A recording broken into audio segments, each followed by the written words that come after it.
This video is going to be about replacing the window runs, part numbers. This is the rear left, rear right side, front right side, and I already did the front left side, but the part number is going to be the same except this 4 will be a 5, so that will be 68151. And this will be for an 80 series Land Cruiser.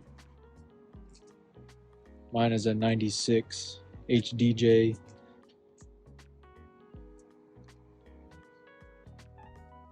And right now I'm doing the rear left side.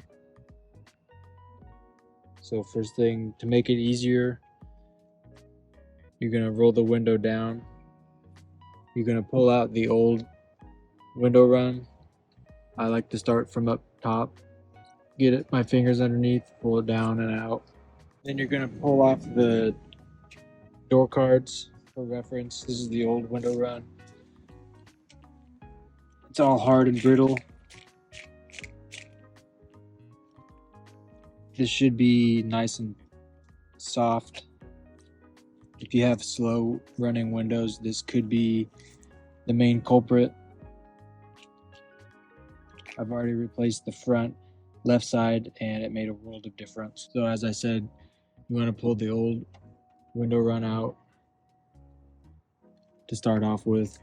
Pull the window all the way down so it's loose. You're going to want it to be loose when you put the new one in. I like to use soapy water. Makes it a little bit easier for the rubber to slide down the metal tracks. It also helps to wipe down the metal tracks so that when you slide in the new one, it doesn't get all gritty.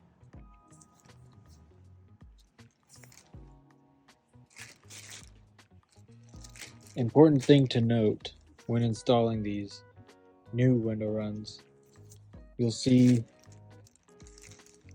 for the backs in particular, you'll see the gap right here. This side's bigger and this side is narrower. You want the bigger side on the facing the inside towards the seats.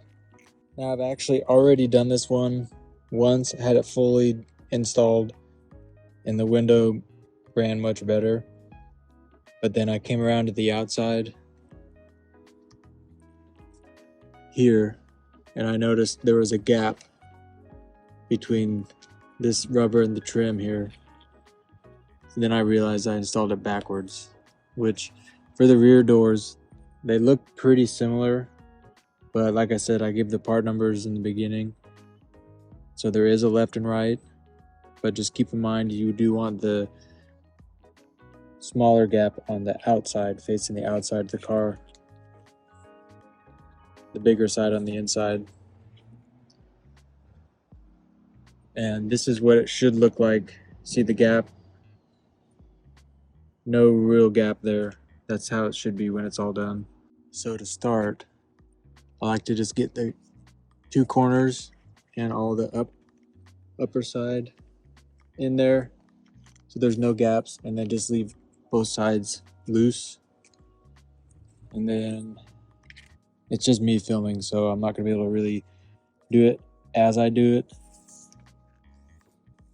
But basically what I'm gonna do is I'm gonna take this side, get it down in between the channel here, and then just push it down as I'm pulling the window away, because I need to get the window glass in between the space and hold the window away from it, so that way it's easier to slide the rubber down through the channel. Try and do it one-handed best I can.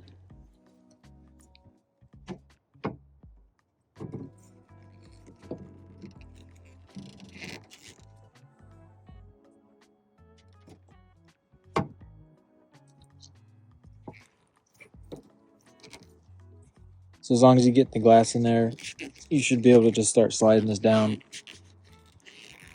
And like I said, using some soapy water helps lubricate.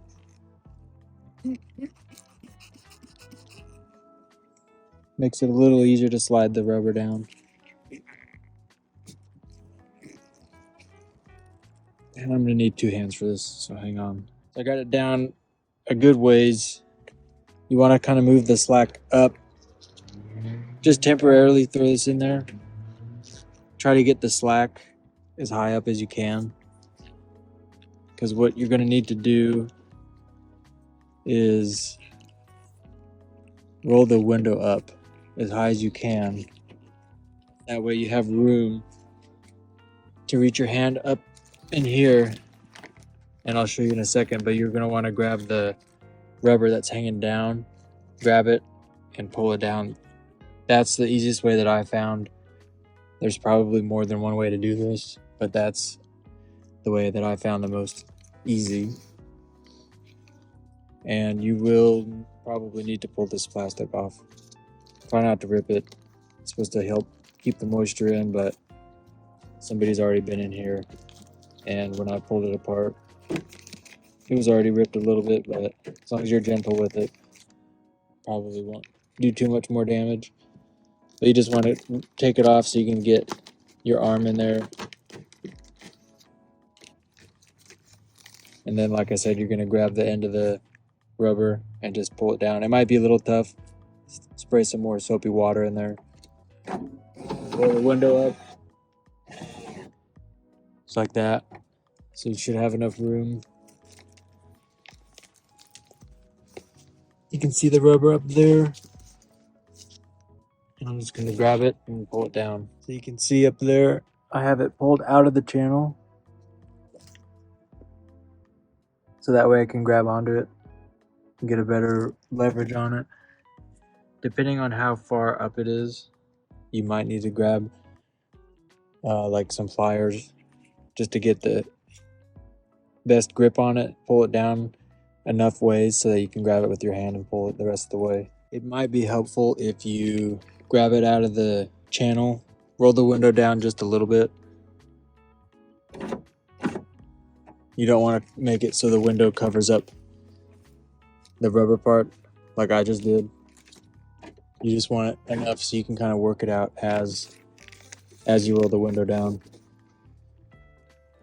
The other thing you can do is make it so that the slack is higher up, because you can always do the upper part later. There's way more room to do everything. So as long as you have a pretty straight section like this, pulling it down towards the bottom should just be the only thing is fighting the channel. So like I said, lots of lubrication will make it a whole lot easier. You can see I got it installed most of the way. There's a little tiny bit of mismatch here. So you can either push it up from the upper side of the rubber, or when you go and you're all done and you do both sides, you can just roll the window all the way up and it should push into place. I'm going to work on the other side next. Okay, I'm working on the other side. Again, get the window started inside the rubber and then just start sliding it in.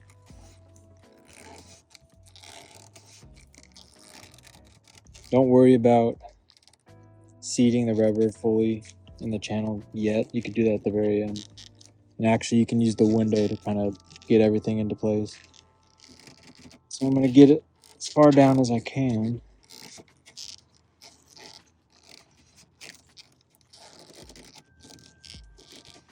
It's getting a little tougher when it starts bunching up, starts buckling like that. That's when kind of get this into the channel.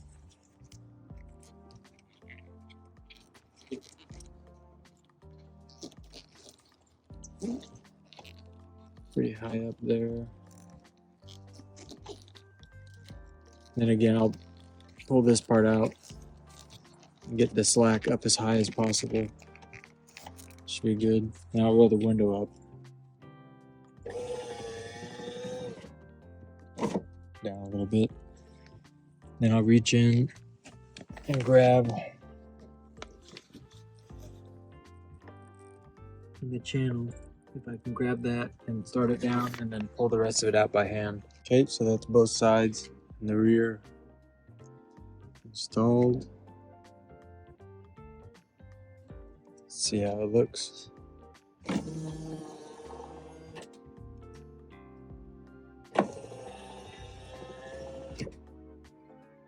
Much better.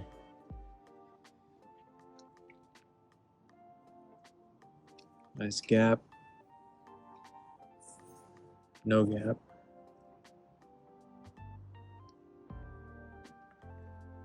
And just for comparison, what the other side looked like.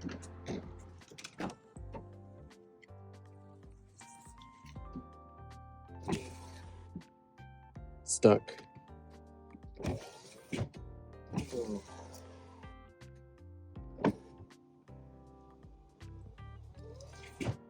Not happy. So I'll show you how to take the door panel off on this side, and then it's going to be basically repeat from the other side. I'm going to throw that other door panel back, and yeah, that one door took me about 20-30 minutes, and again, that's because I installed it backwards the first time. So realistically, you could do all 4 doors probably within an hour. First one might take you a little bit trying to figure stuff out. Hopefully this kind of helps you see the quickest ways that I found. Hopefully that will help you out too. And yeah, let's move on to this one. I am running out of daylight, so I'm going to try to do this pretty quick. Right off the armrest cushion.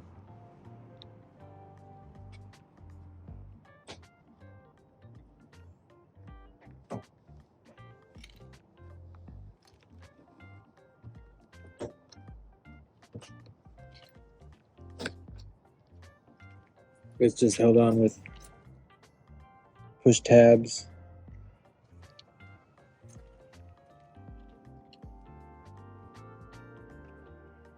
You have a screw here and a screw here.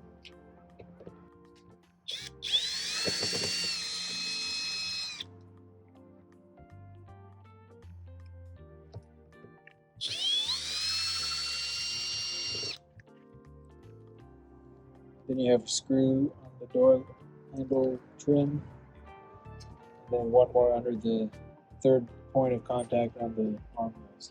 Then you want to take off the window switch trim. Same thing, just use a little pry tool. Once you lift the forward side of it, you want to lift up and pull it towards the forward side. There's a little retainer tab underneath the back side. Take the ashtray out.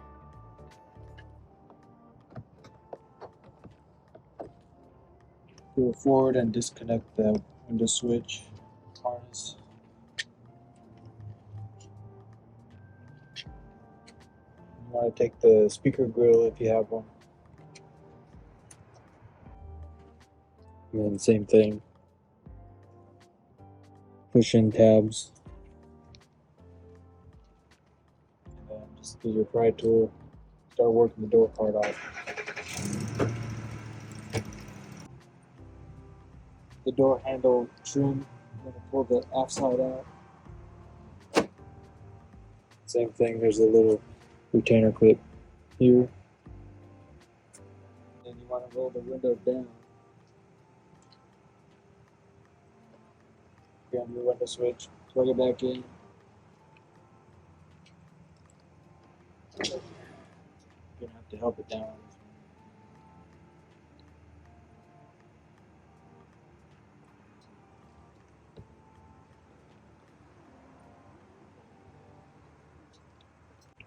Just lift up. Disconnect the light. There we go. And one more time, part number for the rear right door.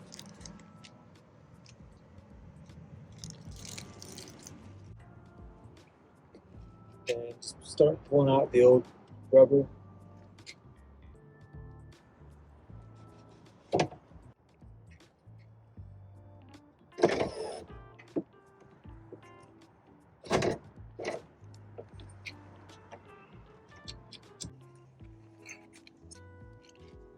There we go.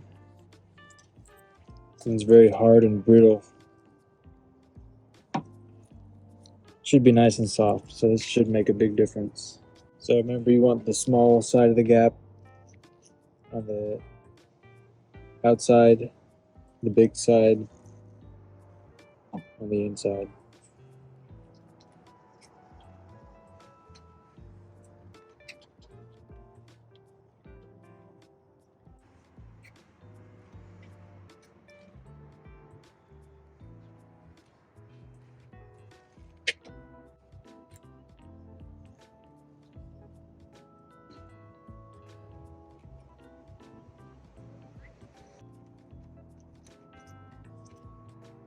Hopefully your moisture barriers do a better job than mine is.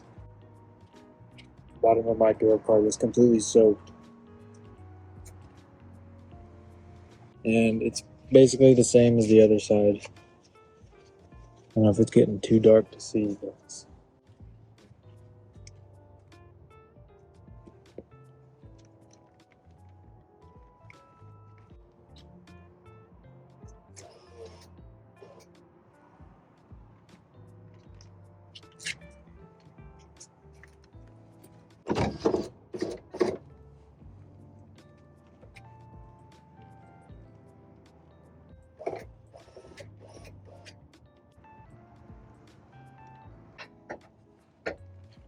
just trying to get the rubber out of the channel so I can grab it, pull it down. So I got this side in. I know it's kind of hard to see. I'm losing daylight here, so I'm going kind of quick.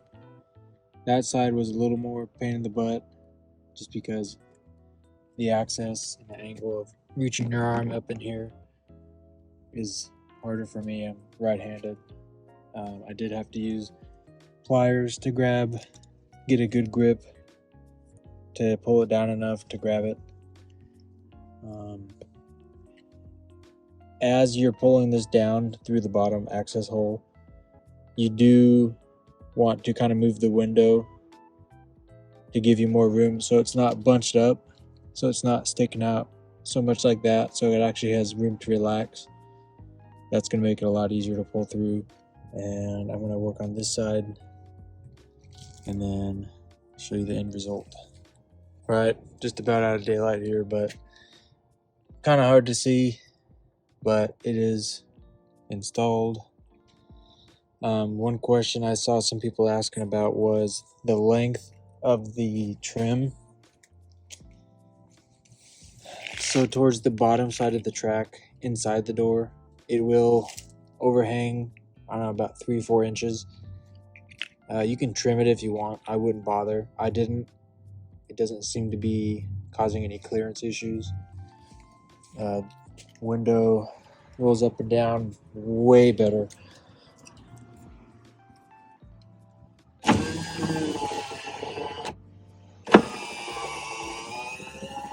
Still a tiny little bit slow, but this is with the car off, and I'll take it over a non-functioning window. I also do have